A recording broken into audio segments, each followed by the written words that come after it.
What's up, Juventini? Welcome back to the AJC, your channel dedicated to Juventus. It's February 1st. February 1st. Hey, we've got a comment in here, February 1st. A new hope. Let's get a new solid formation and get some W's, Mr. Motta. I like that from Alex Juve, all right? We're going to tackle everything, the latest in Juventus news, obviously build-up. And this is a new time. We're doing it a day ahead of match day because it's 3:30 a.m. match time, my time, tomorrow. And we got the question out there, is anybody waking up for that? Oh, yeah.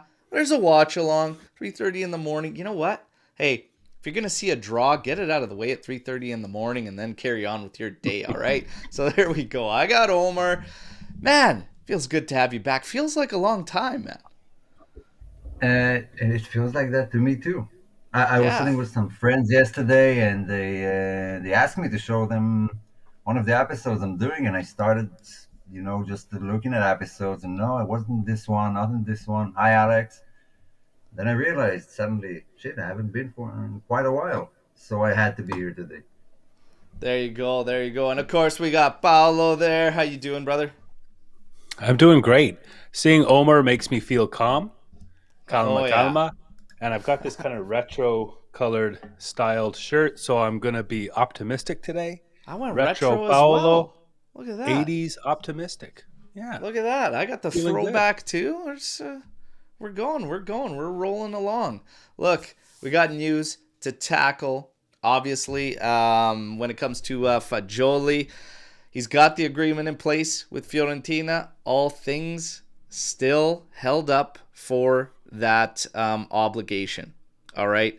So Juve pushing for that obligation makes complete sense. There's two things in the market we're doing right now in January, which is not trying to commit to anything. Maybe the results obviously have a lot to do with that. Unknown about revenue next season, but also anybody that's looking to go outgoing, we are looking for that obligation, that commitment, so that we can bank on something financially, and that makes complete sense. Giuntoli said, and he has been true to it a couple weeks ago, we're not focusing on outgoing. If the opportunities arise, obviously, they would take that. But Fagioli continues to be this kind of semi-hot topic around Juventus. With the latest news of it being very, very close, maybe Fiorentina opens up to that obligation or not. But how do you guys feel about this move? In Italy, originally we were hearing Marseille was in pole position and whatnot, but we do have some words from Motta in terms of Fagioli. So we'll just add this to the whole situation because in his presser head of the game, he essentially spoke to Fagioli saying that Fagioli will be called up tomorrow. He hasn't played as much recently, but things can change. I understand the state of mind. I was a player too. It's all part of the game. It's up to them to show that they deserve more playing time. Fagioli, like everybody, has the chance to find space in the team. So let's start with Omer here as he's back after a little hiatus. How do you feel about the whole thing?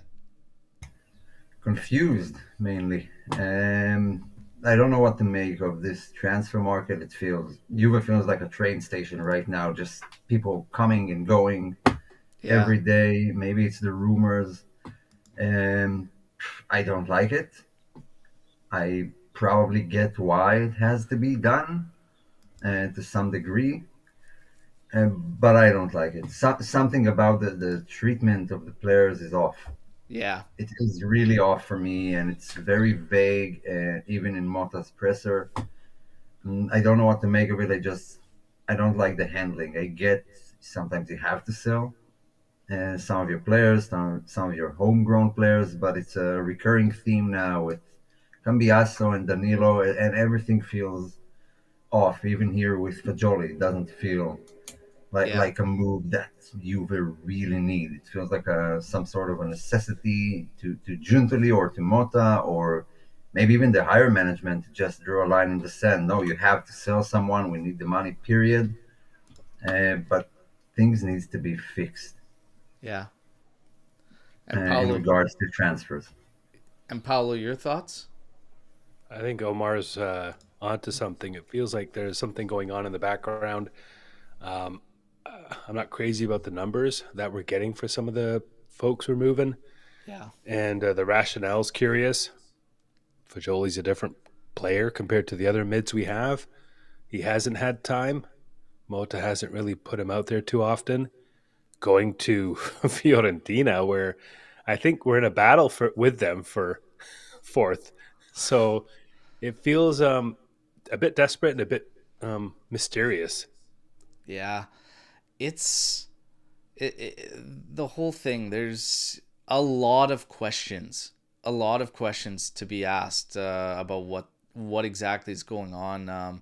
If I'm and I mean everybody's got their share of criticism out there, and we kind of dove into it a bit on the last show about, where do you stand? Do you feel Giuntoli is doing his job, Motta's not carrying his, and do you think Motta is hard done by and Giuntoli hasn't given his own? And everybody's all over the place. And that was evident yesterday going on social media. I'll bring in my little science project a little bit later on in the show. I chose violence yesterday, but I did so for good reason, and we'll look at that. I totally agree. When it comes to the player treatment, something feels off.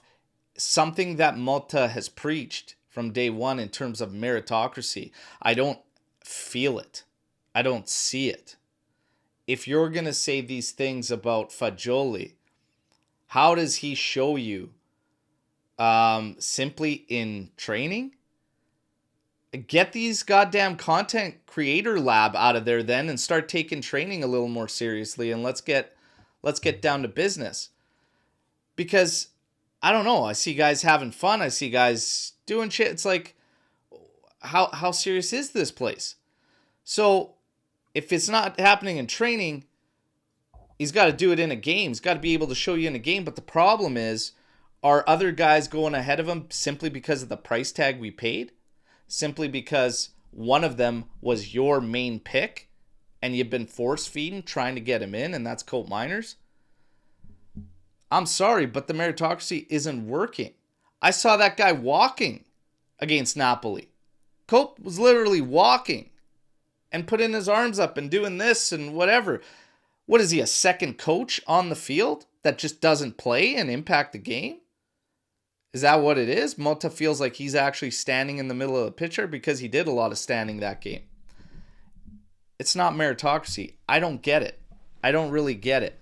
If you're telling me this guy's unplayable, and then it ties into the Mercado too. Because obviously we hear today Kevin Danso. RC Lens is not opening up to a loan. Giuntoli taking more heat. Another target missed. Come on, man. Get on with it. Well, what do you mean get on with it? We can't commit. We're sell to buy. Like, you can walk into an office and try to get them to give you something for nothing. It doesn't mean it's just going to happen because you want it to. It is what it is. I don't understand not sympathizing with somebody, especially when I've been involved in negotiations for several companies over a lot of years. It's difficult, especially if your hands are tied. You're going in there with, like, you're going into some situations nervous because you're like, oh man, I really need this, whatever, but I'm so skinny, like, can I make this work? But it ultimately has nothing to do with that. It's all about them on the other side. It's a tough situation. It's a tough spot everybody is in. But if we're looking at this, how do you guys feel about this Danso situation? Because Giuntoli's taken more heat for this as well.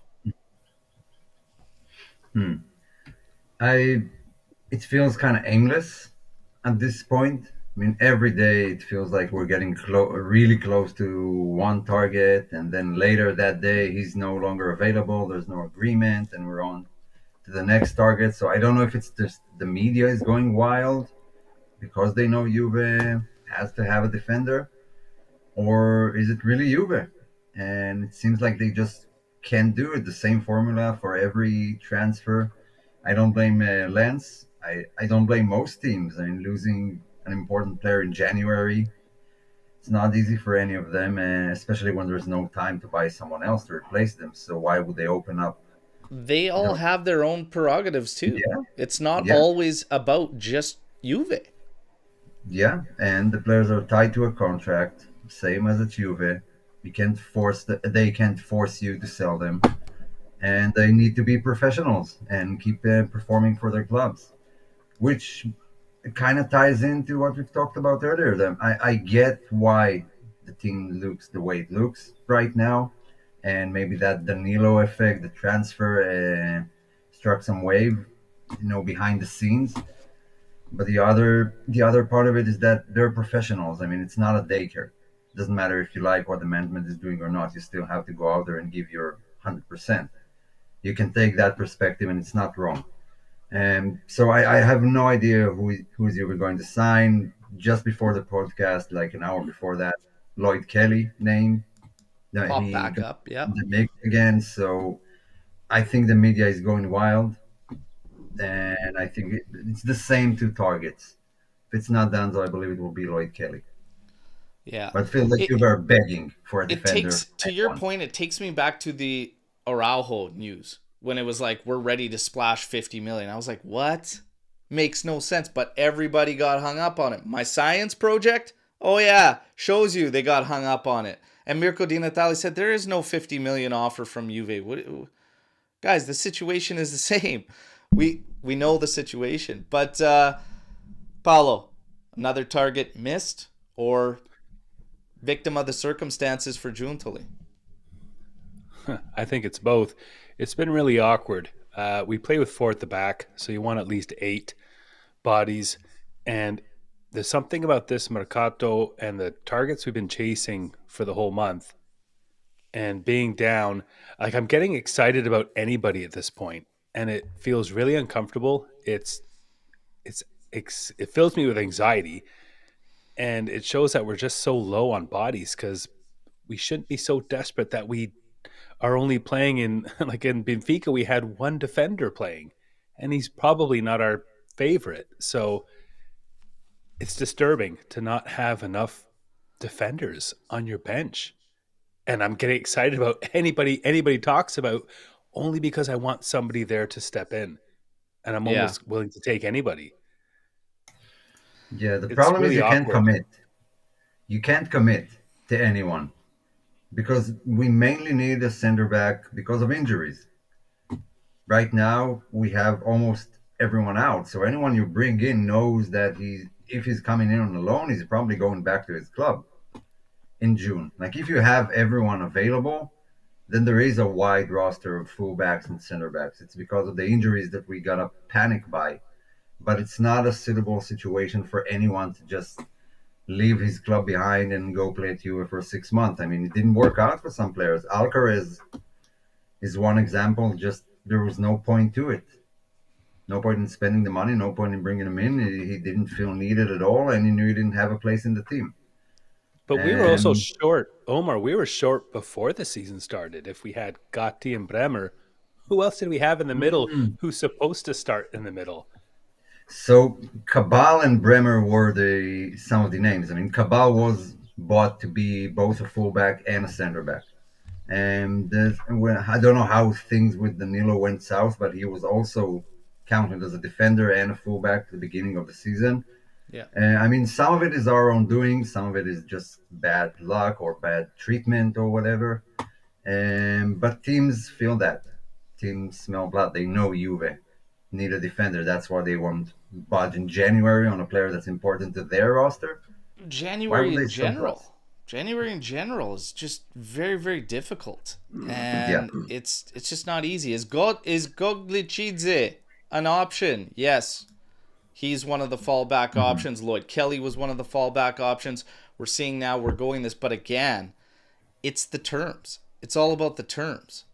We can want whatever we want and go after it, but it's going to come down to terms. It's skinny, it's tight. Look at the moves we did to bring in. And everybody's like, well, he's spending high on these loans, whatever. I'm like, yeah, but guess where that's coming from? Because that hits your annuals this year. That's coming out of your revenue as well. And that means that you have that little bit extra because of injuries, because of whatever you're trying to do in January, to tackle out of your capital gains, to try and keep getting on the right side of the books, which I can't stress enough how crucial that is. But that's what we're doing. That's what we're doing. You bought Alberto, always a good move. Bank on Alberto, okay? So you got Alberto, but it's a deal that is payable in installments over 4 years and doesn't even kick off immediately, right? Then you got Kolomuani on a loan, you got Vega on a loan, and that money's going to come out of revenue. There's no commitments coming from Juve because there's a lot of question marks there, but we still know we're tight. Exor is not stepping up. Like, that's the biggest thing, is that we are on our own financially, period. Sustainability, they've told us this numerous times. That's what they mean by sustainability. They want Juve to run and be sustainable. That means those bonds you got, to the tune of 600 million over 4 years, 4 and a bit years, that's over, boys. Good luck. That's what Exor has said to us. Exor has the money. Now Juve's operating all on their own. And that is the challenge. That's the challenge that Giuntoli is facing from his end. So the tough thing here is, meanwhile, you've got these weird exits. Because I don't disagree with anybody that questions some of the things that this club has done in goodbyes to Rugani, goodbyes to Giallo. What are we doing with Fagioli? But the thing is, Motta now comes into play. Because if he's unwilling to use some of these guys as well, this is kind of making a problem that might be like this, kind of end up being like this. Because we're not going to turn over everybody, and look how hard it is to deal when you have no leverage. Money is power, everybody. We ain't got the power. So you actually have a couple of issues here. Giuntoli's restrictions and Motta's seemingly unwillingness to just flat out work with people for whatever reason. And that's an issue. That's a big issue because you're seeing the situation at the club and you're adding more fuel to the fire. I mean, you gotta play ball. You gotta go, the management's way, or towards Giuntoli, and not just task him with replacing every other player that you don't get along with. It's I can't say it's interesting. It's confusing. It doesn't feel right, and it needs to end. It does need to end. That's why for me, I don't even know what the threshold is. Is it just get above green? Is it you're on your own forever? Because some of the policies also would have to change. Mm-hmm. If you're building a legit squad, you're going to need some experienced winners in there. If you want to be serious, you can't just scrap them forever and say, no, this is flat out all I'm going to ever sign these guys for contractually. There's going to have to be some give and take. Otherwise, you're going to struggle building a legit squad. You need some of those guys in your lineup. Right now, arguably, one of those guys with actual experience or any Juventinita to him that can be shown and displayed is one of our goalies who's a backup. That's a interesting situation we find ourselves in. So Giuntoli has to be able to give on that. Right now, it makes sense that he's not able to, because we're just bringing everything down, trying to get it where it is. But after, will he change that? I hope so. I hope so. I had an interesting discussion with a Napoli fan, and I asked him flat out. I said, did Giuntoli have issues and send guys away at almost seemingly at random that didn't make sense? And he said, not really. And he said there were goodbyes, but they all had to do with contracts and everything like that. I said, how else did you feel about Giuntoli? And he said, well, he had a lot of misses to his name. And I said, oh. And he had a laundry list of misses. And I said, okay. But he had to have had hits. You guys have been in the mix for quite some time. You won us. He goes, he definitely put together some strong sides. We saw it with the Higuain side, etc. He goes, no. He goes, his biggest thing that hurt us was not reinvesting the Higuain money. That's the one that killed us, because he just said it didn't make sense. It was kind of scrambled, etc. But he said overall, he's a very good sporting director and has always been limited on funds. But the question is, what does he do with more resources? We don't necessarily know. And he is working with restrictions now. So we wait and see. But it's a difficult scenario. It's a difficult scenario. And I know understanding it, football finances is a shit show. Flat out. But I did ask a couple questions yesterday. I almost regretted it, but it was a battle. It was a struggle, okay? But first, I just put out a couple tweets. I put a series of tweets out. I put the first one out, immediately attacked. But it's okay, you guys. I'm like T2 walking down the street, taking these bullets. Ting, ting, ting, ting, ting, ting, ting, ting. It's fine. Fire away, baby. Okay?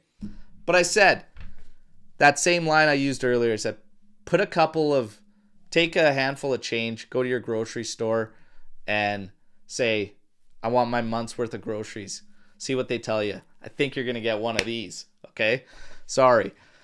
And people said, oh, he spent $200. I said, I'm not arguing how he spent in the summer, but he had to draw that up. So right now in January, if you're frustrated and you keep calling them misses, you have to understand what he's trying to work with, which is nothing unless we sell.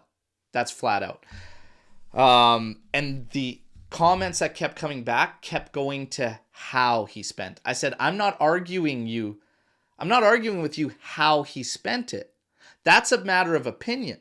I have no problem with people that have issues with how he spent it. I said, but you keep going back to goodbyes. You keep going back on, well, we didn't have to say goodbye to all these people. I said, where does your capital come from? Again, everybody, that dark fucking cloud. Mm-hmm. It's a vicious circle. And all these arguments, all these circled back to the same spot, the restrictions. And I think no matter who you have there, the restrictions are going to hurt. If we had an ownership that was willing to still take part, it makes things a hell of a lot easier. But you don't have that. Exor has said, you on your own. And I understand that there's a lot of people bringing up Ferrari, bringing up Lewis Hamilton. When was the last time Ferrari needed support from Exor financially? I don't watch Formula One. I think Elkan's interest in Formula One is part of that too. He seems really interested, and that's a part of it too. But you know what? They've never had to. No, if that's how things I could be are mistaken, going for Juve, just and they're get it not over doing with. well either. But financially, I haven't seen them dump. Mm-hmm. Yeah, it needs to end. Okay, I that's think what we you need to do. Sell for Jolie, sell Vlahovic. Okay, do whatever. Just end the circle and start fresh. Thank you. And we might need something a step further. Yeah. Something a step further. Here we go. We've been trying it for 5 years now. It doesn't work. Check this one out, because this was the one. If you could change, and we're going to answer it, I'm going to get a live chat. If you could change one thing at Juventus right this second, what or who would it be? Oh, let's take a little gander here. A little bit reasonable at the start. Nothing. It's not a one fix issue. It's personnel. We need to stay the course, have patience, faith, bring in better fits. Out with the old, in with the new. Develop youth, keep trying to get good players. Very, very calm, reasonable. I don't think he belongs on Twitter. The next one is too many changes have been happening this season. The way they treated Danilo, I think morale's down locker room. No real leader. Juve slowly losing their identity. Bring me back the identity, but doesn't say how. Give me back Bremer and Cabal from the start of the season. That's the only change this person would make. Let the huge injury list go away. We've got Elkin and Giuntoli. That's from Reno. So Reno was cheating. Gave me 2. 1. Only 1. Go back to an Italian core. Okay. Motta isn't the problem. No way I want Allegri back. Motta will be fine. J Medical. J Medical is the one thing that Mac would change. Giuntoli out. Marotta in. I would fire the hell out of Giuntoli. I would have kept Huijsen. Motta out. Conte in. Wow. And it just goes on, and there's Agnelli's brought back in there and everything. It runs wild. I open up the question to all of you, chat, and Paolo and Omer. Paolo, one thing you could change instantly. What is it? Well, the first thing I think of is if Bremer was there, how would things play out on the field? But my answer would actually be clearing the debt. If we were able to clear the debt and have every decision made on its merits, so there's no hiding behind budgets or financial obligations. All right. And Omer, what's your answer to this one? Oh, Paulo makes so much sense. It's either the money. I mean, if it maybe more symbolic, I would change the logo immediately back. Yes. Yeah, just get the juices flowing. No, but I think I'm knocking on Atalanta's door. I want all your medical staff, whatever it costs, because the market looks entirely different without this amount of injuries. The money We're starting spent. the hashtag.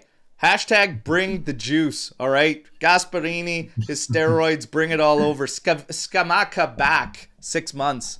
They got Scalvini within 6 months back. We can't get somebody back from a common cold. Let's go. Yeah. So that would be my first move. And the injuries cycle that's been plaguing Juve for, I don't know, like 4 seasons now, maybe even more. It literally affects every season. It's not just a minor setback. It's a detriment to how we finish each season, how the market goes. So change the logo and bring in adequate medical staff. That's the first thing I'll change. Yeah, it's hard to not go with the debt, but I think right now I've got vibes from the top before and I've said this for a long time now, before Giuntoli, before Motta and their criticisms, which I believe are fair from everybody making them. I need something more from the top, and those guys are like, they got to give a shit. And if Exor simply doesn't, and I get it that we're this big in the Exor pie, but you know what? That still doesn't make it right. So bring me some ownership that's going to give a shit, and if Agnelli coming back is what it's going to take to get some give a shits from the top, and the debt that we want out, that is the obvious and clear answer, it can still be assisted from them, but they're simply unwilling anymore. So bring me somebody that does care to maybe come out of pocket a bit like they are for a ton of clubs around us. And there's also other parts of this that drive me nuts while we're the ones actively trying to make things right, while another side probably isn't taking actions, but nobody's pointing a finger at. It's frustrating. So one of those two would be my answer. Get rid of the debt, but I think ownership, you got to help these guys out. You're letting your guys take heat over and over and over. It's just symbolic of the lack of shits given from the top when you have Allegri facing the heat for shit he had nothing to do with for an entire season. I don't care if you brought in a panda bear and his lackey to be CEO and president, whatever, they can speak to it. They're the new guys there. But you let Allegri do it all. Why? Why? From a human aspect, playing to what Danilo said, from a human aspect, that's bullshit. Allegri had every right to tell every single one of them at that Coppa Italia to go fuck themselves. He had every right. It's garbage. You're going to get fired, and I was for that because you can't do that. I mean, behind closed doors probably would have been a hell of a lot better, but I enjoyed the show. I had my popcorn. But I'm just saying the lack of give a shits is starting to be seen across the board. So that would be my answer. Now, what a remarkable event too, Bert.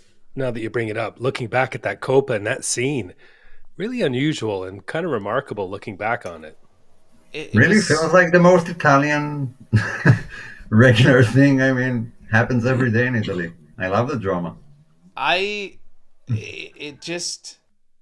You take things at the moment and you're like, wow, like, holy Christ, and you're feeling a lot of things, and like you won a trophy, you're just happy you won a trophy, but then you're like, wow. And then after, as time goes on and you start seeing, what's been happening, what's going on, treatment issues that we're all kind of you start looking at things, you're like, wow, you know what? These guys at the top, do they actually give a shit? Do they actually give a shit? I don't know. I'm starting to raise serious doubts.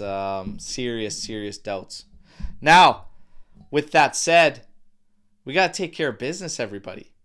February 1st. We got to get into it. This is our February schedule. Obviously, Empoli. 3:30 a.m. my time. Watch along in full effect, everybody. Okay? Then we got Como on the Friday. We've got the dates for PSV in Champions League. So you can see February 11th and then February 19th will be the home and away. Inter in between those two matchups. Lovely. Cagliari on the following, on the backside of that PSV match. And then we finish with Empoli again in Coppa Italia. So, fellas, what do you think of that schedule? How do you feel going into it? Oh, a bit better than January. All right. All right. Just to say the least. Yeah, so we're going to get a good measuring stick for the Coppa Italia match facing Empoli. It was a tougher match early on in the season. I think it was a 0-0 draw. And they were flying high in the beginning of the season. Then they kind of fell down, but they're not such an easy team to beat. Definitely not for us and the way we're playing right now. Nothing is a given. Yeah. Eindhoven, we already faced them too, so it was an easier match. Let's say that, but a lot of water under the bridge since then, and now it's a completely different team. We're a completely different team, so I don't know what to make of it. That Inter Eindhoven week is going to be rough. Still, the rest should be wins. Has to be wins. Let's talk about the Champions League. PSV. How do you guys feel about that matchup? We got two teams on like different trajectories because PSV's gotten a lot stronger since we faced them early on, and we still have a ton of question marks around us. Do you feel we will advance in this fixture? Chat, are we getting by PSV? Paulo, how do you feel about this matchup? And then we'll get Omer's thoughts. The matchup itself isn't bad. I think, like you said, PSV's improved. But you also said, I think it was the last episode, that you don't know what Juve you're going to get. Yeah. And I feel like from this point on, I really don't know what to expect when the boys take the field. So it doesn't really matter who we play because I don't know who we're going to play and how we're going to play either. So I'm really just completely dumbfounded on it. I have no idea. Yeah. Omer, your thoughts on this PSV matchup? It's not easy to predict a Juve win right now and say, it's just going to be, we're better, so we're going to win. Any match is just every match we had in the last month was just going in blind. No idea what we're going to see, and I hope it's not going to be just a one half Juve like we've recently seen, who shuts off at the second half or the first half. Um, I don't know. They have two matches to start improving and start, just collecting points before that. But I don't feel like confident. Now, having said that, it could have been worse, and we definitely got an awful draw. Awful. Yeah. Like if it was either them or Milan, then it's Inter or Arsenal. Then it's like Real or City or Leverkusen. I think for the first match, we made out okay. I think PSV or Milan, you can advance from both. It could have been a lot worse for the first setup. Arsenal, Inter on the follow up is what it is. It's everything's tough for us right now. Everything's Mm-hmm. difficult for us right now. The way we're playing, right? We're not strong at home.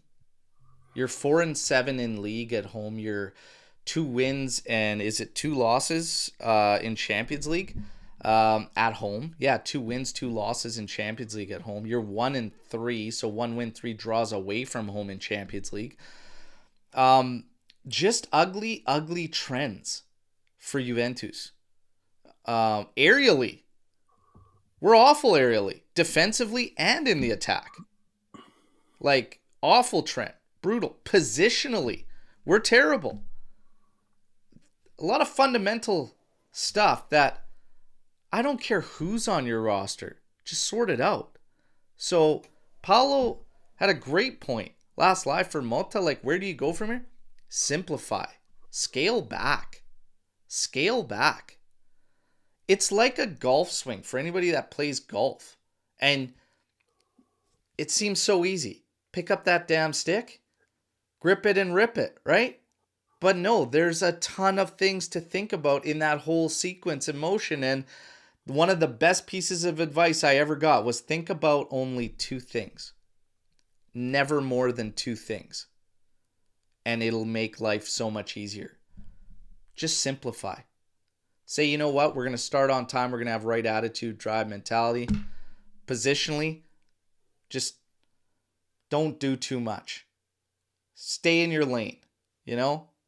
Like, figure it out. Just figure it out.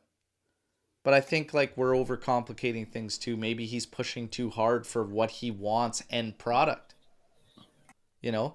Maybe he was a victim just as we were with the start to the season.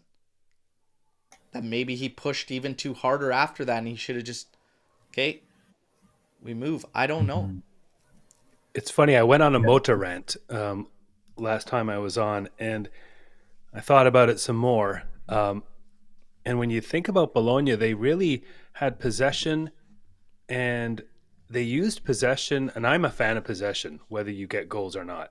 But he used possession to keep the other team off the scoreboard, and to keep the ball out of their feet, and to keep themselves in a game. And his defense and his possession was really how him and Bologna managed to, and Calafiori managed to produce what they did last year. So I don't know if it's smoke and mirrors or what Motta Ball really is, but keeping it basic and one thing at a time was kind of what got Bologna where they were. A lot of us have said it doesn't feel like we got the same Motta. It's like we got the Timo Thiago Motta. I don't know what's going on, but it doesn't feel like him. Not from watching last season.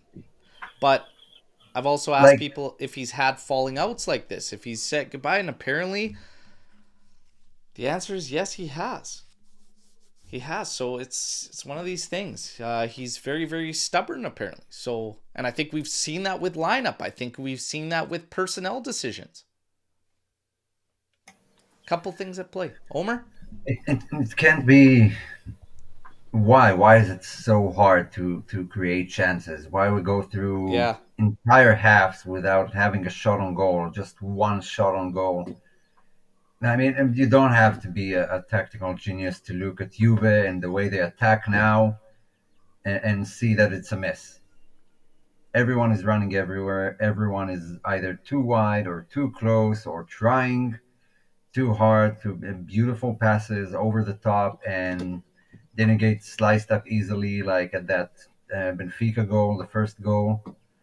And you just look at other teams playing, and how easily they make it into the area, and create shots and create pressure, and something is off. I mean, it looks confused, and I don't know what to make of it. Well, something's off, all right. Something is off, my friend. Del Piero And said it's so rigid. disorganized. Del Piero said disorganized, and they do look frantic and disorganized. It's when you look at the field, you're like, what's going on with these guys? Yeah, structurally, some issues there. It's tough. It's tough. There's a lot going on. And we just add to it. Savona, dealing with severe groin pain, most likely a hernia, and we're trying to see if we can get through to end of season. Most likely going to need surgery. But even without surgery, it's going to be sounding nasty for recovery. Please don't send him to J Medical. It just, when it rains, it pours, and that's where it is. If there's a bright spot, everybody, you finally get to see what it's all about, because we're going to see the debut. Berto signs, all right, and we're ready to rock. Send him in. He's ready. Oh my God, this guy better be good. I tell you. This guy better be good, god damn it. But anyways, I am excited to see him play. Renato Vega, welcome to Juve. Okay? Welcome to Juve. You're going to get minutes immediately. It is what it is. When it rains, it pours. It's just wild, The last thing you could have possibly needed, while we have a sporting director walking out there looking for somebody to just give in to our terms on a non-commitment and give us a player we need, while everyone's shouting, just go get it done. It's your job. Okay, great. Excuse me, RC Lons. I need to take one of your best defenders, your best defender. I need him now. Loan. No obligation, no commitment. Because my fans say, do your job. Thank you. I'll be waiting for him in Turin. I wish it was like that. Well, I am learning a lot about the human body and anatomy with every injury. When did you hear about edema before Douglas Luiz? I was like, edema? No. What the? No idea what it is. Fluid in the muscles, I guess. Coming up with these names. But I'm ready to take a crack at a physiotherapist, final exam in college. Maybe we can go by it. Yeah. Again, injuries dictate our season. Now it's Savona, Cambiasso. Something is wrong with him. I don't even remember what. So what do we have right now? Like Gatti and just a mashup of other players who either never played for Juve or not defenders. You got Gatti, you've got Vega, you've got Alberto, we've got Ruhi, and then you're going to have your out-of-position players. But there was also the one youngster that got called up to 2 matches that might also get called up for security measures again. I can't quite remember his name. Chat, help me out here. There was a young guy, very, very promising young player that we brought up. Many wanted him to just remain with the first team, but I was like, he's not going to get minutes. The Spanish one. Matt, that's right. I just, for the life of me right now, can't remember his name, but he got a call up to Parma, I believe, and he got another one after. But he might make it in. But yeah, that's pretty much it for defenders. Like Kalulu's out, 20 days? Gilpuch.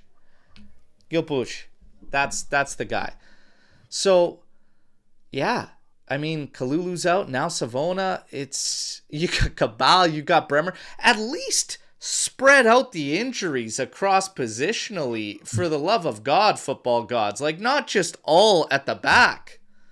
Like, it's crazy. It's crazy. It is what it is. This is what we're dealing with, everybody. So he's skinny.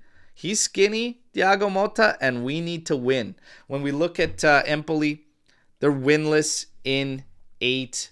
We're going to pull up what could be their projected. Look at this guy. What a day. What a day. Proud Excited. moment. We're going to get to Empoli's lineup here. All right. So 3-5-2. Guess what we're going to see? And have to break it down like we tried to break them down earlier in the year. It's coming all over again, everybody. You'll get to look at Ismaili, Goglicidze, both apparent targets for Juventus, but Empoli wanted sale on Ismaili. Rightfully so. Goglicidze could be a loan option that they might open up to, but hey, we see. Actually, all 3 of those guys have done very well for Empoli at the back. You see Giassi, Angerin also listed as a backup option when Fagioli leaves, if he leaves. You got Henderson, you got Fazzini, and then Colombo, Esposito up top. 3-5-2. Look, they're not in great form whatsoever. They started the season way better than they have been as of late. Juve's at home. The list goes on and on of why Juve should win this game, but we hate that word, should. You really got to get out there and you have to get after it. That's all there is to it, boys. You know? We are going to look at Juve. Very difficult to come up with a projected lineup for Juve. We'll get to what your lineups are. Pull up one of the projections after. We're going to quickly look at Thiago Motta's press conference. Just his recap on what he had to say. So, tomorrow I want to win. Thank you. Not happy with the results thus far, but we need to remain focused. Okay, pretty standard. Kalulu, it's a pity. He's played every game. Yeah, it is a pity. The attacking players all complement each other. Not showing it. Maybe in the locker room, they compliment verbally to each other all the time. On the pitch, injuries have affected us this season, but not an excuse. Well, a lot of fans making it one. I say it gets really skinny now. I'll say right now it's super skinny. But up until this point, I'm not buying we shouldn't have more points.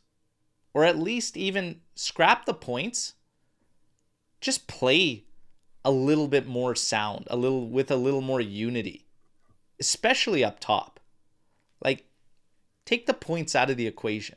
Take the injuries out of the equation. Just who you have on the pitch resembling a team that hasn't gotten together for the first day.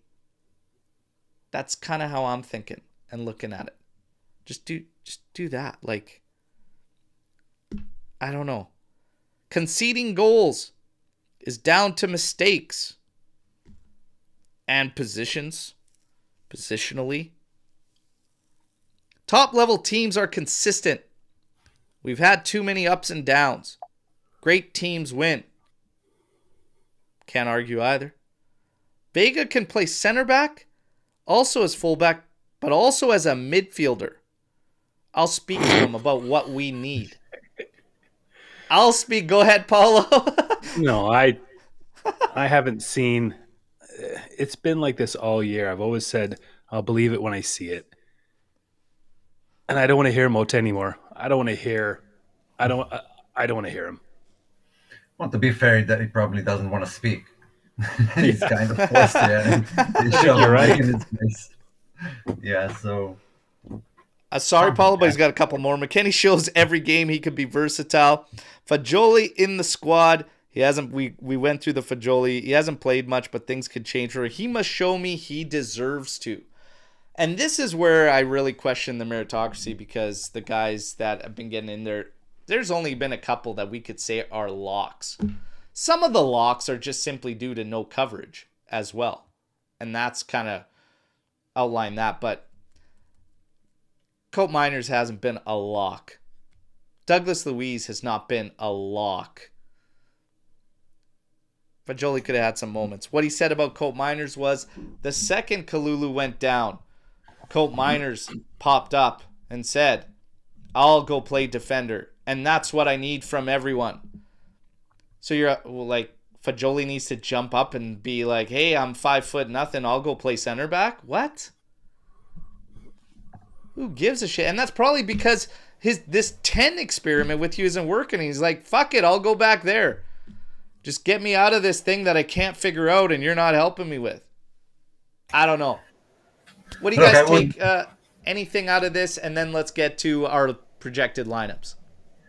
I would give him the benefit of the doubt of, like actually working with the players every day, seeing them in training. He must be, he is seeing and experiencing things that we don't know about with the players on a personal level. I'm sure it's not what he's saying about Fagioli, but I'm kind of certain there is something there that maybe if we knew it, we said, oh, yeah, that's unacceptable. Like, he needs to step it up. He needs to take charge or whatever. And I expected from the outside, and it seems horrible. Maybe from the inside, it's more logical. But I really don't think he wants to give those answers. Just kept getting asked those questions, and I don't know. Cope Miners, something is off, like we said. Cope Miners, center back.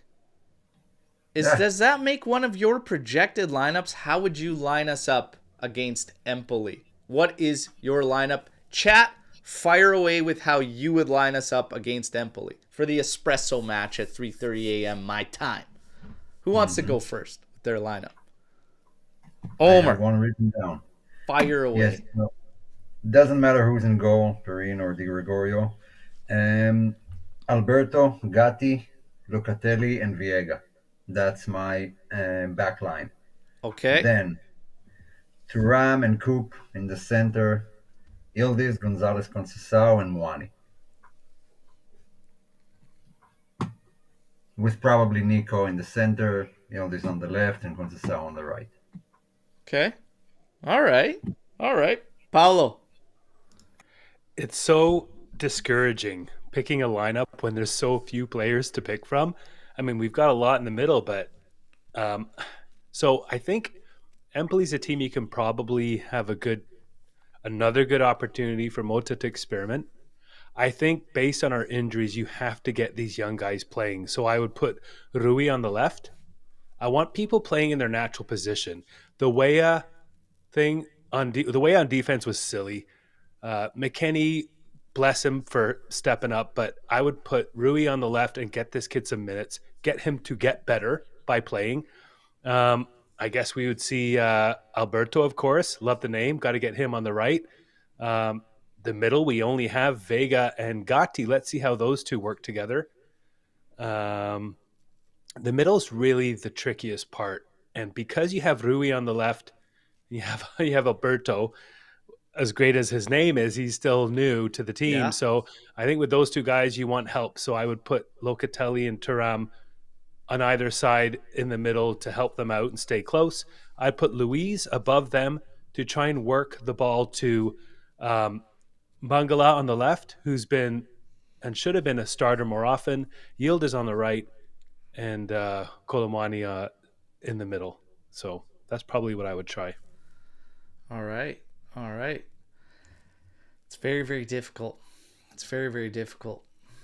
This is one from just a projection from Sofa there, and they got Di Gregorio. They obviously didn't get the memo on Savona. Okay, so let's slot Alberto there. You've got Locatelli, you've got Gatti, you've got Cambiaso, who apparently nobody has even mentioned, spoken of, or anything. I think he's fit. To my understanding, I think Motta said this week that he's I He's think he still, had like a separated training from everyone. He trained alone for some reason. and then everybody was talking about like the move and everything like that, but like there's a lot of mixed signals there about him. Let's say he can't play, him and Savona can't Right. play at the Yeah, back there. I was assuming he's not available. If Yeah, he let's is, then it's assume gonna that they're Same here. just change. not going to be able to go. Mhm. We're going to go Di Gregorio or Perin. I'm fine with either. At the center back there, Vega and Gatti, Alberto. Left back, I kind of, the points are so crucial, so critical. I do want to like back you, Paulo, on that call. I just don't know if I can't. Like if I can, I'm I mean, probably we gonna gotta put. start. Like my logic is we gotta start getting these guys running because there are a few hard games, and you're probably going to need Viega and Alberto to play against Eindhoven and Yeah, against Inter if they're available. I don't absolutely. want. So you either bench them for the next month, like if you don't start them today because they're new, or you gotta get them in the mix because you're They're going to probably going to play. rely on Whether you them. like it or I Yeah, not, they're going to have to play. I'm yeah, gonna they need to go. start playing. I'm gonna go either Di Gregorio. I don't care. Alberto, give me Vega and Gatti. Give me McKennie there. Luca, Taram, Yildiz as the 10. Kolomowani's up top. Imbangula on the left. And Chico can come off the bench. Probably play Nico on the right. I'm very, very not far off from this, but Cope doesn't have to start this game. Cope doesn't have to start this game. Louise maybe starts, but I don't put Locatelli as a center back in this. You can argue that you could, though, because we're going to dominate possession. We should be dominating possession in this game as they look to hit us back, but his pace on counterattacks is making me feel sketchy about it. Yeah. That's probably what I would go with. It's difficult, though. It's difficult. You guys all have good points. I mean, schedule, getting guys in, rotation, etc. But I don't know. It's just Guys out of position, That's Bert, what I would roll. guys out of position is a big problem for me. It's a fundamental problem. And I'm not resigning the second half of the season, but remember how we talked about keeping it simple? Yeah. If you put guys where they like to play, where they're most comfortable, keep it simple, keep Locatelli just above the defense to help out.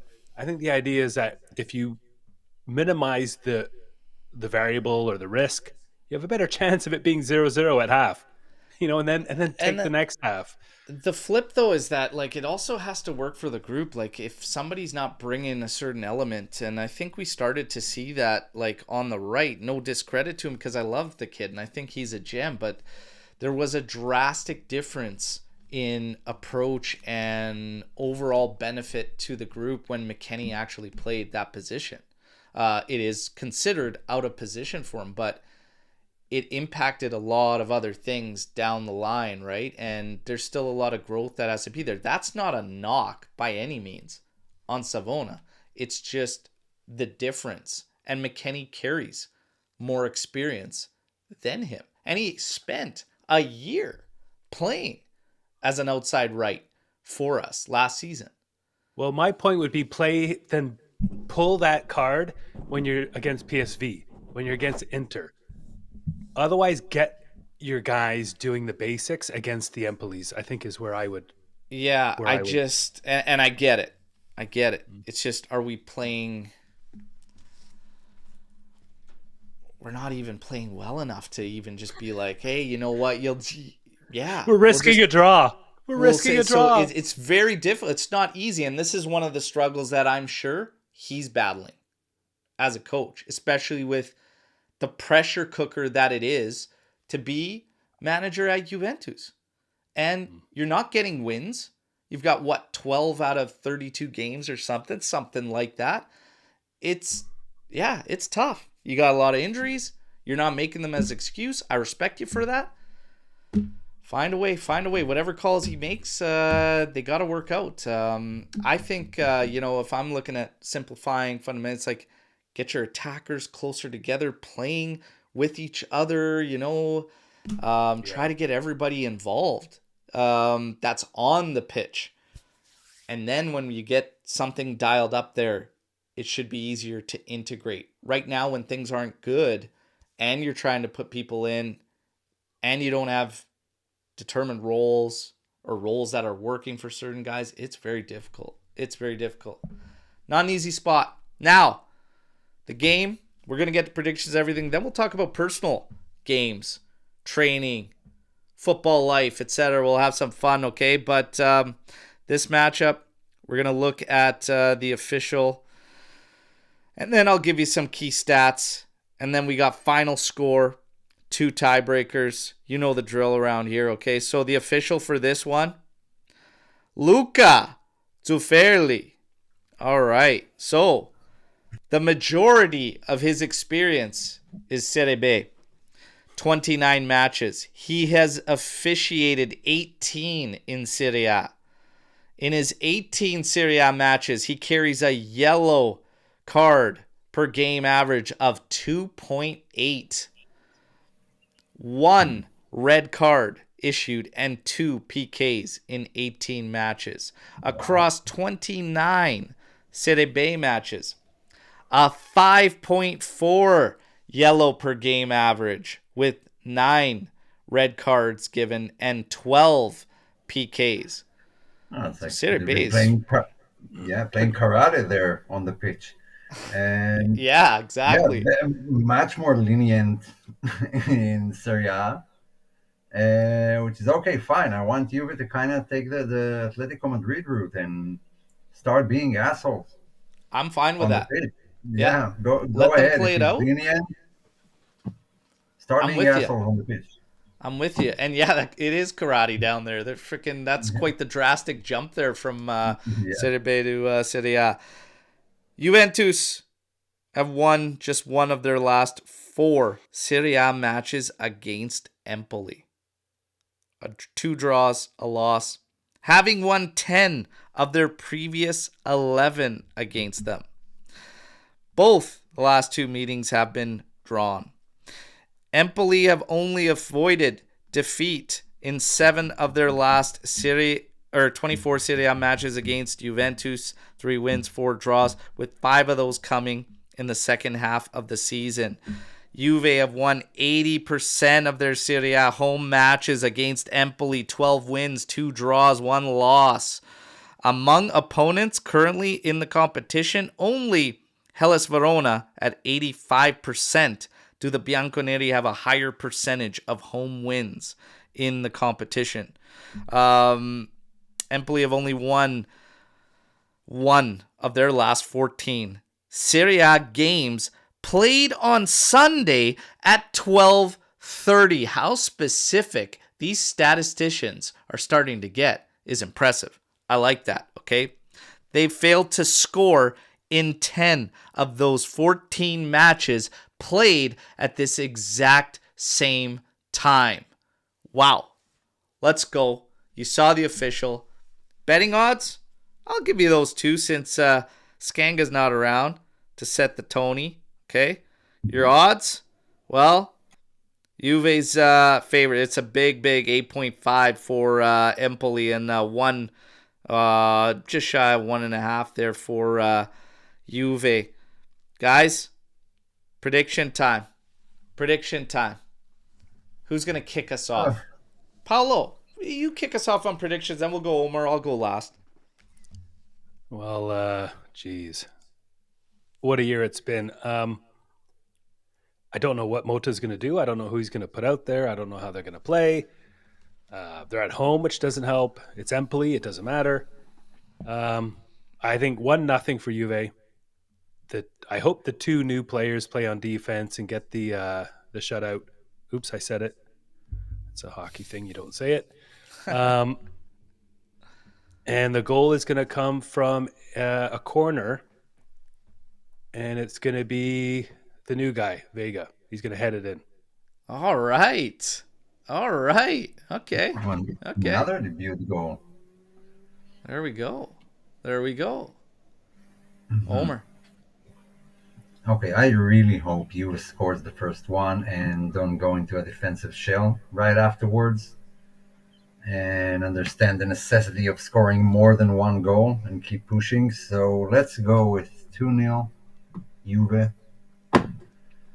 I'm still sour about that 4-1 loss we had against them right after we got deducted 10 points again, Oh yeah. and I feel like we haven't got our Thanks for the proper memories. vengeance yet. Yeah, Woo! like you said, when it rains, it pours. Let me keep you in the loop. I love it. Um, so yeah, two Uh, nil Juve. Colomwani gets a goal, and Nico gets a goal, and that would be it. I'm going 1-0. Ugly goal. Ugly goal. Scrum on the Um, area. let's say Colomwani slaps at something in the area, goes in, and that's it. 1-0. That's it. Colomwani. Yellow cards. He's got a 2.8 average. I'll take the easy bet there that he's got more than that dished out tomorrow, okay? So we'll say definitely over 3 yellows. Possession, I'll throw an extra one in there. Juve finishes with, we'll still finish, I think, 63%. Yeah. I'll say we're in the, no, because if we're 1-0, we're probably going to clamp for a while. Above 57%. Above 57%, I'll say. Okay. What do we got? 1-0. Colo, 15th minute, then pain and suffering. 2-0 Colo and Vega. Another shout for Vega getting on the score sheet. 1-0 and Fagioli. Keep the faith. Keep the faith. George, 1-1. Ooh. Reno, another draw, 1-1. Mark, we will win 2-0. 1 goal from a corner and another with an assist of Cope Miners. 1-0 Juve from Kenny D. Imbangula, smash it.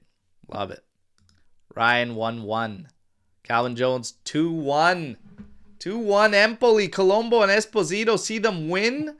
Oh, at 3:30 in the morning? Oh, I come would on, vomit. man. I would vomit.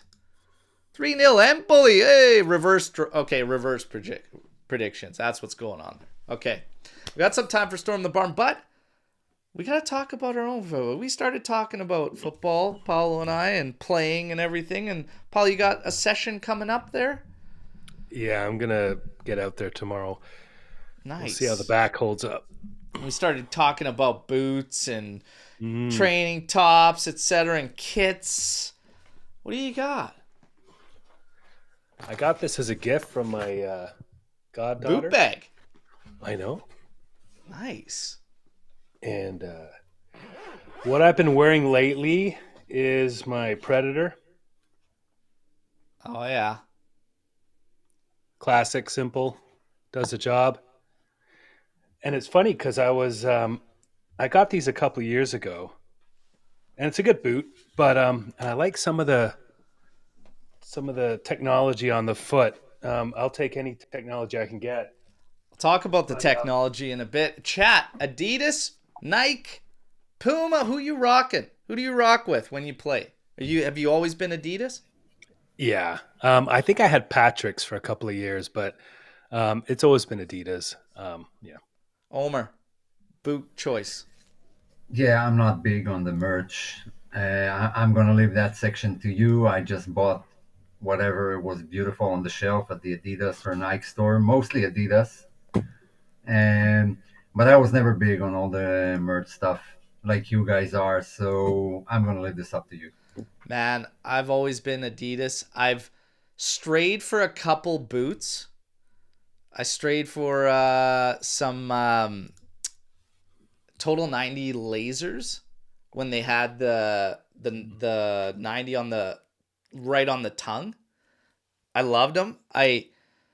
couldn't stop for the life of me getting blisters though, so I had to sell them. I was like, I love the boot, I liked it, but I was like, it just doesn't work for me. Way too many blisters. See you later. The other Nike one I did rock for a bit was the CTR 360s. This was actually like a decent boot. I liked it. Talk about technology and stuff. It's actually funny. They do have quite a bit on the instep, but just right here on the instep. Nothing kind of towards the end here, which Adidas actually gives you way more of all around. One of the other ones I strayed for, I will talk about a bit, but yeah, Adidas. I've always been just Adidas.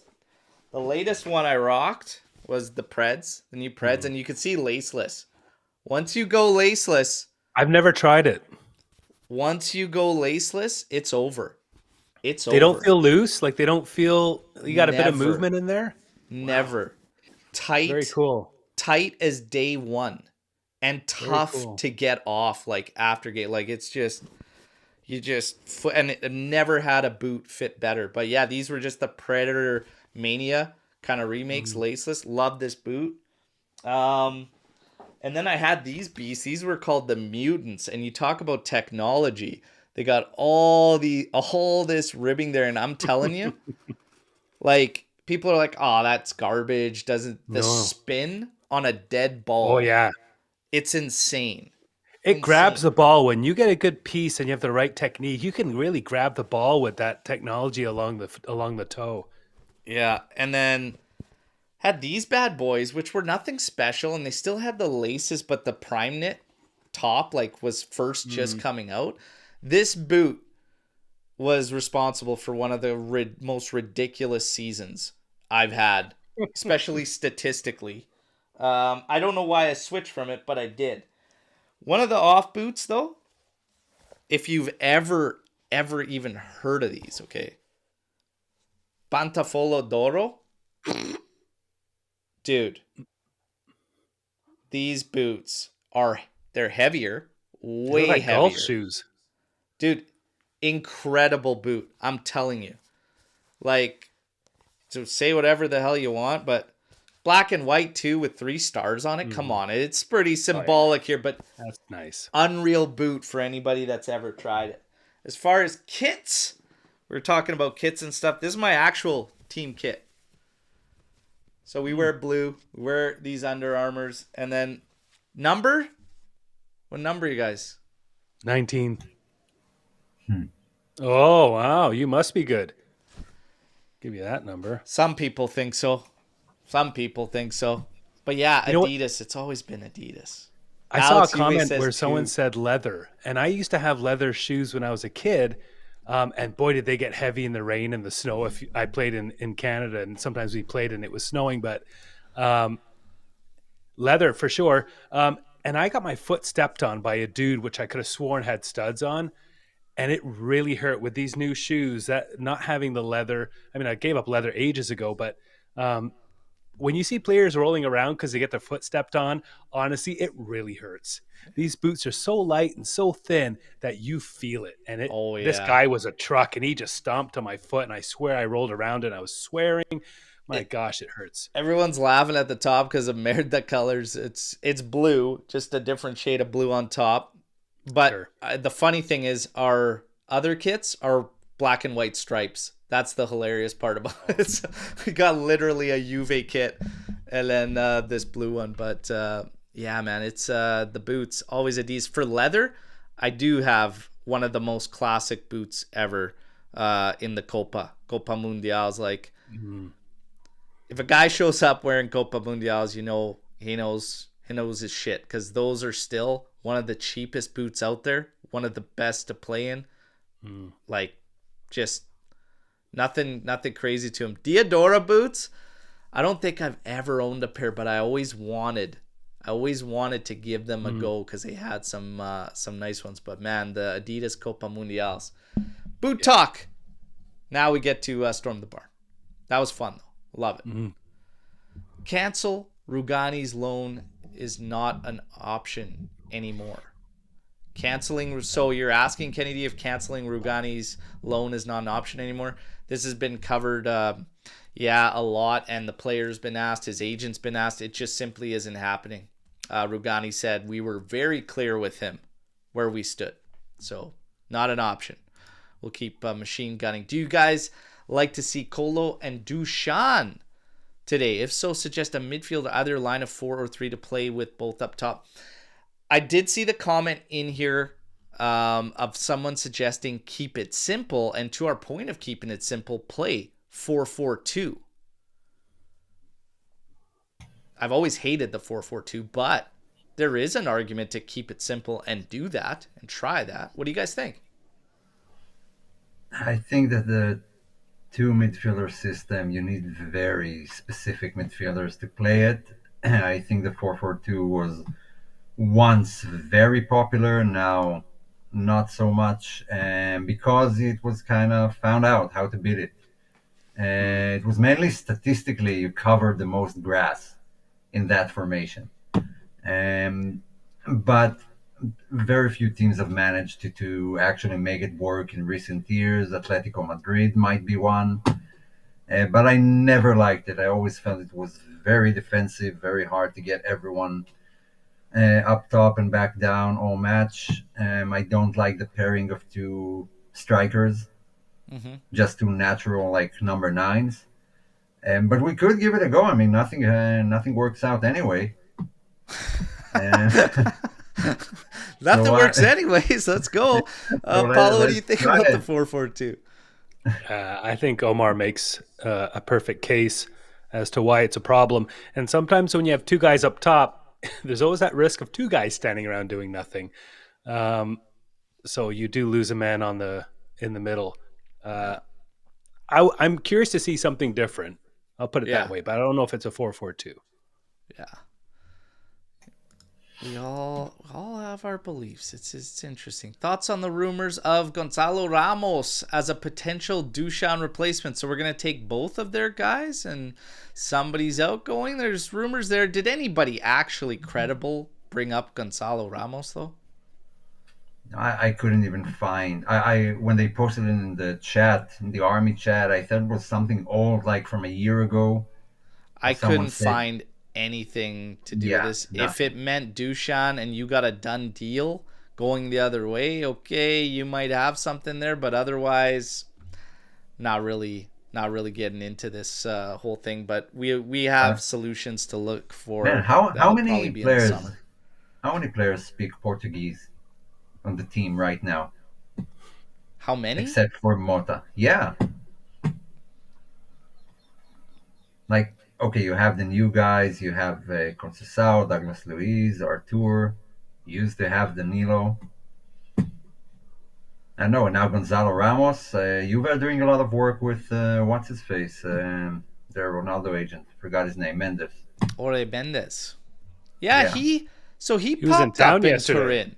Yeah, and everybody's like, what's this? Is Silva back in play? And everybody's like, oh, it's about Chico. I'm like, and this part makes me laugh because it's like, what on earth could you possibly be talking about Chico for? Like, the guy's got a release clause. It is what it is. It's at the end of the year. There's nothing changing. So I laugh at that. It's interesting. It's interesting that he just popped up and showed up. And who knows? I was thinking that potentially you go back in for Silva now that if you did have a done deal for Fagioli, maybe that was the guy that they actually did want because there was a lot of heat around him at the beginning. And if you drew up the money, now you can make that move. That was my thought process, but nothing's come of it. So if they tell you, we clear debt in 2027 and you will have good money, will you say okay if we don't make Champions League 2 seasons in a row? Are we open to long-term projects as Juve? If they guaranteed me that, I mean, you could take it, but you need that money to get to the whole basis in the. Oh, can we just fast forward to 2027 and not have to endure all the remaining seasons? Because If you guaranteed me unlimited funds, okay. no, But that's not going to be the case. So you need No. the Champions League money to get to that spot. no. And if you're not making Champions League, you're probably really struggling. And I don't think I'm I not can ready do that. for it. I can't do that. I'm clearly not ready for it. You've all seen my reactions. Like, I ain't ready for this shit, okay? Like, let's start moving the right way. Why do Motta and Kolinek get a pass on the injuries? It's not luck. It's the training. Non c'è più riposo. Ran the players into the ground. And injuries happen. I mean, I think it's, and I've said this for a while, it's kind of wild that they're not questioned more, or more questions haven't been asked like throughout the season by media. J51, Area 51, like nobody talks about it. Like we just let it sit there and let the laundry list of injuries pile up, and just nobody questions these guys on. Nobody asks it. Or like Motta's not using it as an excuse. Is it because like this is like you're used to this? Like this is a side effect? I don't know what the injuries were like at Bologna, but I don't think they were to this degree. But I don't know. Combination of bad luck as well. Sure. Well, But I it's been can't an speak to issue. their training.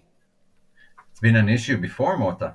Exactly. I can't speak to the train. And is there something from Juve that is like Is he training combining with a manager? Like, hey, okay, this is your training methods, whatever. Okay, and this is what we do. Like, I don't know. It's not like primarily a Juve issue. Maybe it is in Italy, but some of the bigger teams who play in all competitions do suffer that. And can you guarantee me that the players at Juve train harder than Inter or Bayern or Real Madrid or Barcelona? Like, is there anything different, or is it the medical stuff? I don't think they're working so hard to that degree that it's not sustainable when other clubs can, play the exact same amount of competition, traveling, whatever, and have a lot less injuries. I don't think it's the training. Yeah.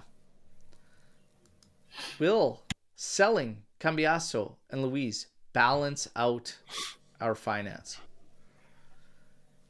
Devil's in the details. Well, it should add up to like 100 million. Minus 199 million in taxes at the end of the last financial report. So Cambiasso, it depends what you end up selling them for. And then you take your capital from there. 15% profit goes to Genoa. You got to see what that number is at the end. That doesn't get you over. Gets you much closer today, and we get more Champions League revenue. This season, that revenue's back. That helps big time. You know where we dropped the ball? Sponsorship. Easy money. That would have went a long way. Calvo, you dropped the ball, bro. There. One job. Would have went a long way. Cambiasso and Luis would be closer to break even if you moved them. Ain't going to be helping the books much.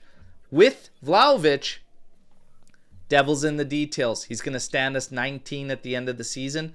What do we sell him for? That'll help. But the two of them gets us very, very close. Cambiasso and Vlahovic. Fagioli could be that ticket to putting you over into the green. And then taxes will take you back down, but it'll be a much smaller number. It better be, or we did something completely wrong in terms of costs this year. So, work to be done. Did I choose the number 2 because of Deschilio? You know it. Absolutely. The one and only. Well, I chose it because of Zabina, but to each their own. Now, was he at 2? I don't remember. Maybe it was Grigera. I don't believe Zabina. What number did Zabina? No, I don't God, you think know it what? was. I tried to forget everything about that guy. Yeah. How do you Yeah. create an Italian core with such a poor generation of Italian players? Ricci and Scalvini are the only two Juve level Italian talents in the league not playing for a big club. I actually said Ricci is a guy we should definitely look at plucking at some point. I like him. Scalvini, I'm a little bit more hesitant about Scalvini, but I mean, I don't think we're going to argue, fellas, that the Italian talent pool is down.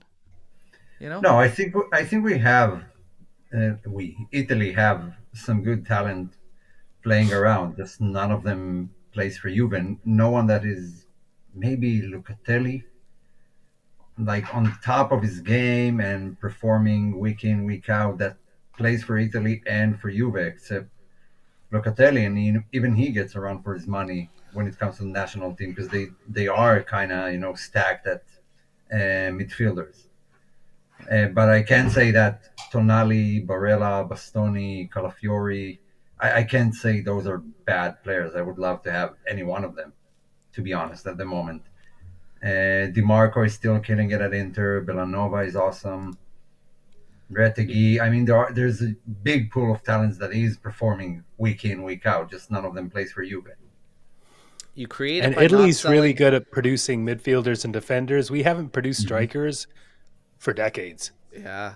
You Yeah. create it by not selling every single talented Italian player we own to buy foreign bums instead. Here's the catch. Again, that dark cloud. Your assets happen to be the Italian guys that you were able to pick up around the league, like for next to nothing, or had come in through your ranks. The flip side is to continue with that Italian core while you have to chip away and take that capital. If you look to continue with the Italians, when you're picking them up from these other teams, the prices are going to be inflated when you're shopping in Italy. So we have to almost start all over again.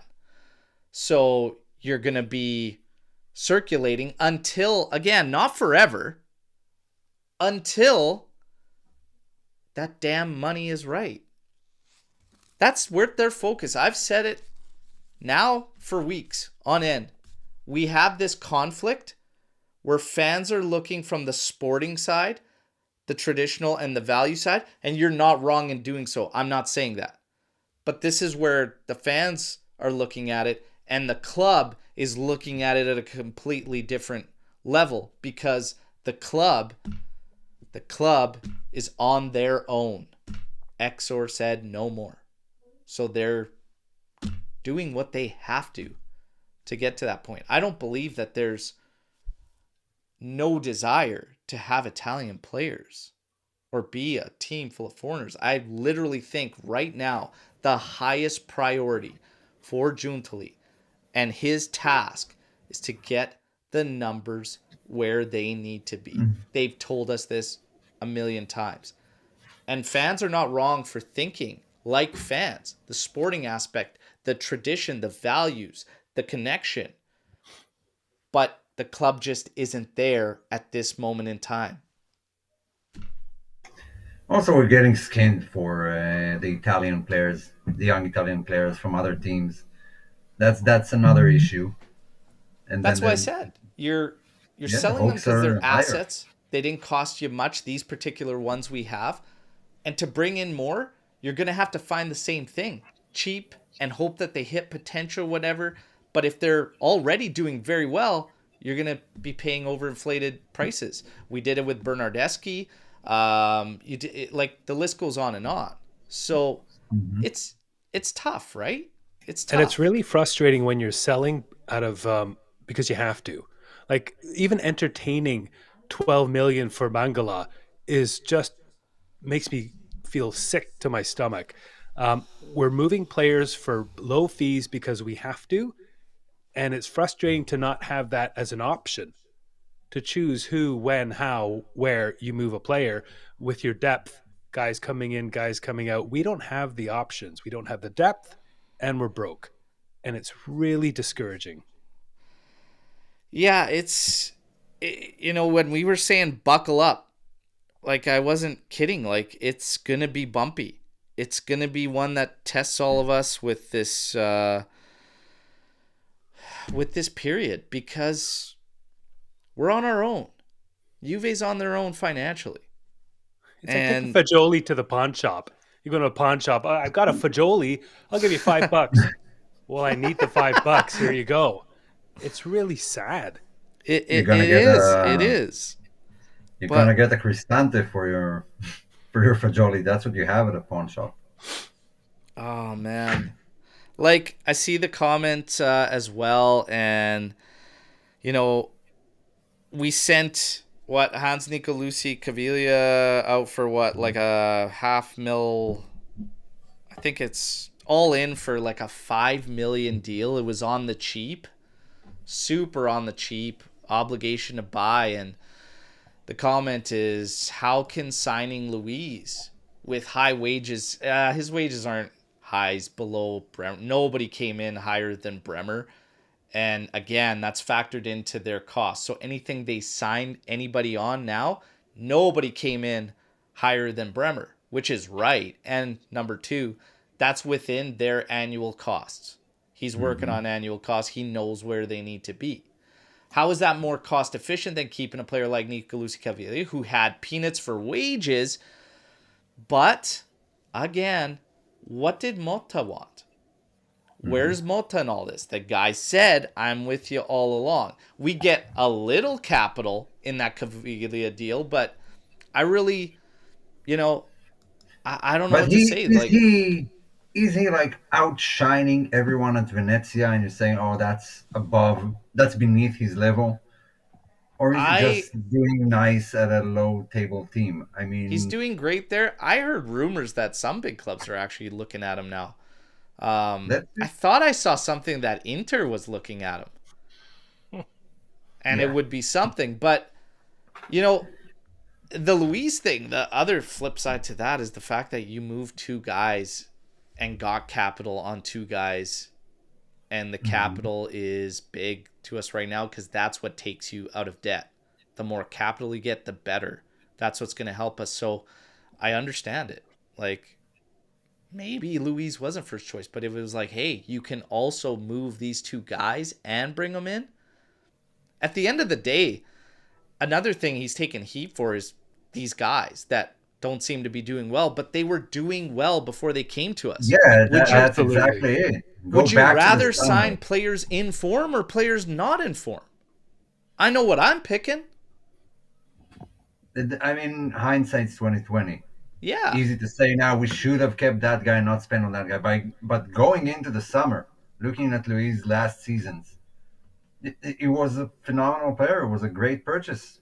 I mean, something is working. To say that Coop, maybe the money was a bit exaggerated, but he was performing. For 3 years on the trot amongst the top mids in the league.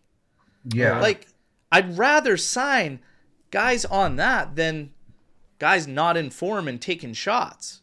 And we were doing that on 40 million. Like this, like Kulishevsky, 40 million. Yeah, boom. What? Why? Who? For what? I'd rather do it for the guys on seasons, consecutive seasons, in form. You're damned if you do, you're damned if you don't, while you're trying to chip away at this brutal cloud that I can't wait till it disappears, everybody. I just can't wait. I just can't wait. What's your favorite Juve apparel release? We got time for just a couple more. What's your favorite Juve apparel released this season, fellas? A lot of good stuff. Third kit, man. The third kit is one of the most beautiful shirts ever made. Yeah, that's up there with just in general kits and apparel this season from any team. And I've seen that from multiple accounts. Just deal with apparel, not Juve fans. Yeah, every kit ranking thing I've seen has had that as best kit of the season. Gorgeous. Hands down. I took a photo and sent to my friends who are all like Man United fans, Liverpool fans, Inter fans, whatever, and I need new friends, I get it. But they all were like, wow, that's a sick kit. Like the first time they saw it, they were shocked because it wasn't yet published and stuff, and they saw it on me, and they absolutely loved it. The new Gazelles with the Juve on them Mhm. and the third, the retro logo there on it. I did actually. I had to get my friend, shout out, Army member, picking them up for me in the States because Canada Adidas site. There.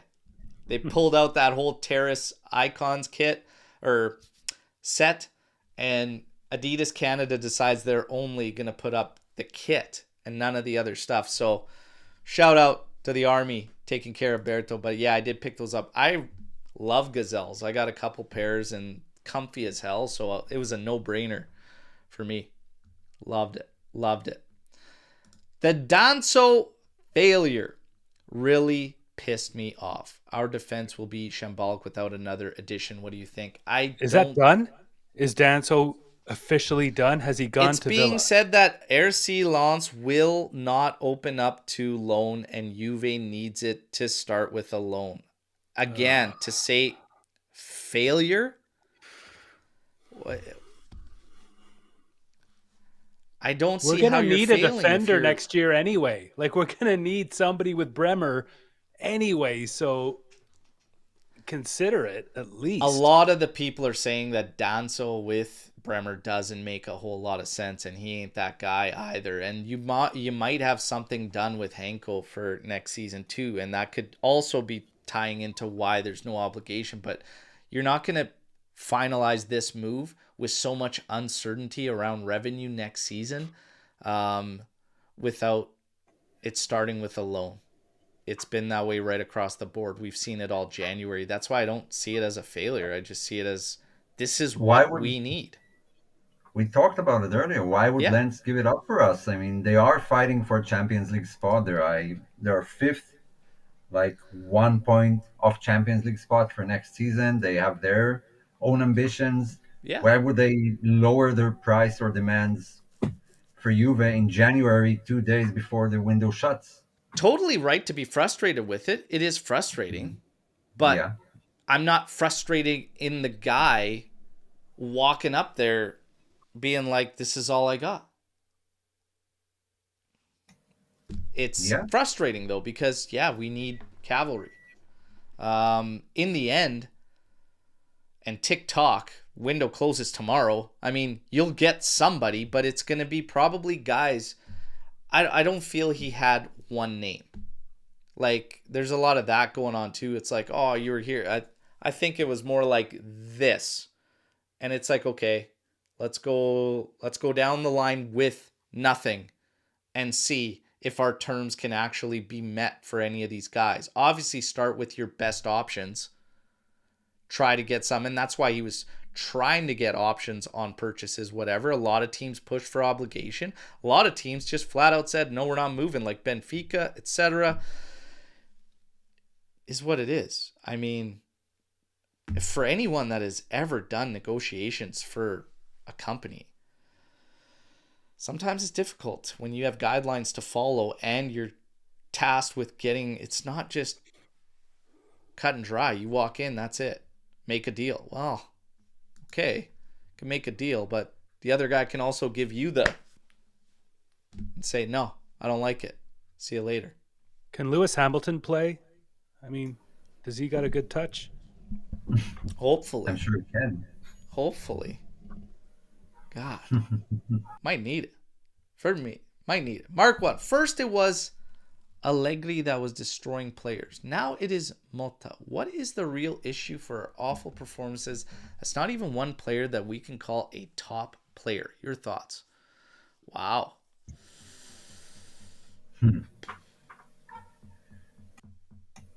Let me think about it. A thought crossed my mind the other day that played along this line that had to do with the coaches. Coaches that came in, coaches, what their words, what they were saying. Sarri was a mutt, but he did say some interesting things that might have tied to that particular moment in time. Players that have since left that are speaking pretty openly about the locker room through the COVID era, through Ronaldo being there. It makes me wonder why you continuously get guys and they're just not thriving and everything's a matter like the environment. Just the environment in general at Juventus could probably seriously be questioned. Like, what is going on that even Motta, for instance, does not appear to be Motta of last year for many different reasons. Mm-hmm. Like, what is going on environmentally there? Well, one of our main talking points going into the season was who's the next coach going to be, and the main candidates, like the main arguments, were Motta versus Conte. And the main argument for Conte was we need a staff sergeant to get everything in line, give everyone back the Juve DNA, kick out anyone who doesn't fit in. That was the main, shout out for Conte being the one, which might have been the right move, based on how the year is going. Was probably the right move because the same issues that were there since the Sarri days continue to persist year after year, manager after manager. There is a huge issue with the mentality aspect, the locker room, everything that goes on backstage. I mean, even people who don't watch Juve regularly pick it up in an instant. Like, what the hell is going on? Yeah. You can even us looking outside, looking at clubs like Man United, even Milan now, were selling 3 players in January that they bought in the summer. And you can smell that easily, and teams feel that, players feel that, and something is clearly broken. Maybe Motta is not the one to fix it. But a lot of shouts were for Del Piero and those guys to come back and instill some of the old Juve mentality into this team. Yeah, it just there's a disconnect somewhere at the root above the people doing their jobs at their director level, at the manager level, at the player level. Like, there is a breakdown somewhere. Yeah, it's anybody's guess to what the hell's going on. If a miracle happens, it's not going to be a miracle, and I'll go as far to say we will do it. Get by PSV. Who do you prefer? Arsenal or Merda? Absolutely Arsenal. Absolutely. I want to avoid Italian teams. I just want to avoid them. Inter has our number. Inter knows how to beat Juve, and it's been pretty evident in recent years. Inzaghi knows how to beat us. I would like to be kicked out of Champions League by any team other than Inter. And maybe a win against Arsenal will give us some Chihuahua talks and interesting stuff, because there is like an ongoing debate between Arsenal fans and Juve fans, because they wanted Locatelli, they wanted Vlahovic, and we wanted Gabriel and some other guys, and there seems to be something there between Juve and Arsenal in recent years. So yeah, I don't think we can beat Inter over 2 legs. Arsenal, maybe. I like our chances. I think I'd probably pick Arsenal.